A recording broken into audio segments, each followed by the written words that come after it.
સમાજના પ્રમુખ હોય, કોઈ ગ્રુપ હોય એનો પ્રમુખ હોય, કોઈ ટ્રસ્ટ હોય એનો પ્રમુખ હોય, એને બધી બાજુથી જોઈને રહેવાનું હોય.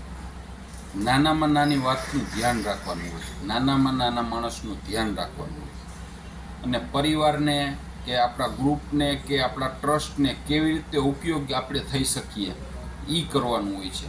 ઘણી વખત ઘણા સમાજના પ્રમુખ હોય કે ટ્રસ્ટના પ્રમુખ હોય તો નાનામાં નાનો માણસ એને કંઈક રજૂઆત કરતો હોય કે આ વસ્તુ કરવાની જરૂર છે, અથવા તો આ વસ્તુ ખોટી થાય છે, આ વસ્તુનો આમ ફેરફાર કરવાની જરૂર છે. આવું નાનો માણસ રજૂઆત કરતો હોય ને તો પ્રમુખની જવાબદારી એવી આવે કે જ્યારે કારોબારીની મિટિંગ થાય કે ટ્રસ્ટની કંઈ સાધારણ મિટિંગ થાય ત્યારે આ બધા પ્રશ્નો એને વંચાણે લેવા જોઈએ, એનો યોગ્ય ઉકેલ કરવો જોઈએ, યોગ્ય નિકાલ કરવો જોઈએ, આ બધી વસ્તુ કરવી જોઈએ.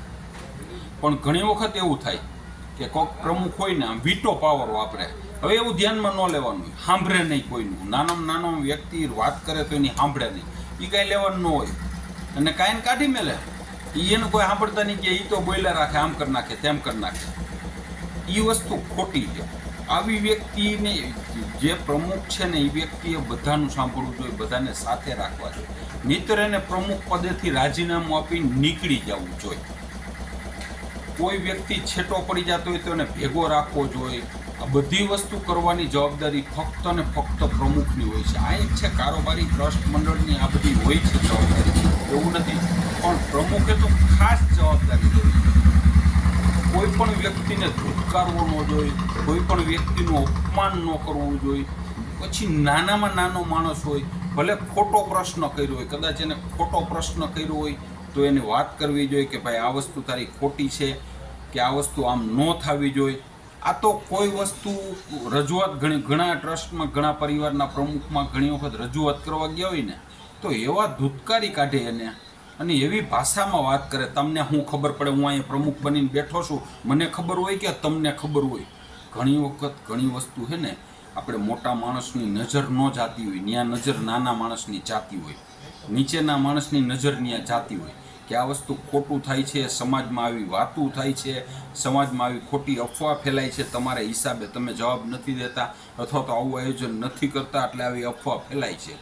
આ બધી વસ્તુ છે ને નાનામાં નાના માણસને ખબર હોય છે, પણ એ માણસને તો ગણતા નથી. ઘણી વખત એવું થાય છે કે એ માણસને ગણતા નથી, એટલે એવી નાની બાબત, અને પછી બહુ ભેગું થઈ જાય ને પછી શું થાય કે આમ ફાટે.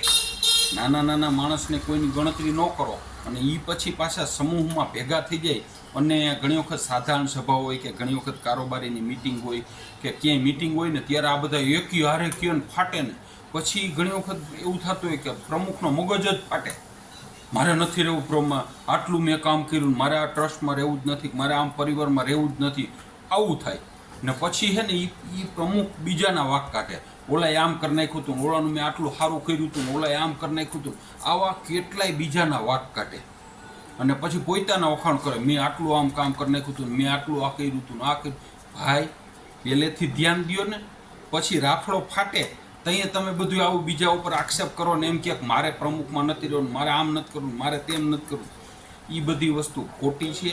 જો ખરેખર કોઈ ઠેકાણે તમે મોભી હોય, પ્રમુખ હોય કે તમે કારોબારીના ચેરમેન હોય તો તમારે બધા જ વ્યક્તિનું ધ્યાન રાખવું જોઈએ, નાનામાં નાના પ્રશ્નોનો નિકાલ કરવો જોઈએ. તમને કોઈ નાનો માણસ રજૂઆત કરે તો બધાના ધ્યાન ઉપર લેવી જોઈએ અને એનું યોગ્ય સોલ્યુશન કરવું જોઈએ ટાઈમે. પછી 2 વર્ષ 5 વર્ષ પછી એનું સોલ્યુશન કરવા નીકળી તો એ સોલ્યુશન કર્યું ના કહેવાય. બરાબર ને? એ સ્પ્રિંગ જેવું હોય કે જેટલી તમે દબાવો ને એટલી દબાય, પછી જ્યારે ઉછળે ને ત્યારે આપણે હોત ભેગા ઉછળીએ. બરાબર ને? ભીખાલાલનું આવું માનવાનું છે.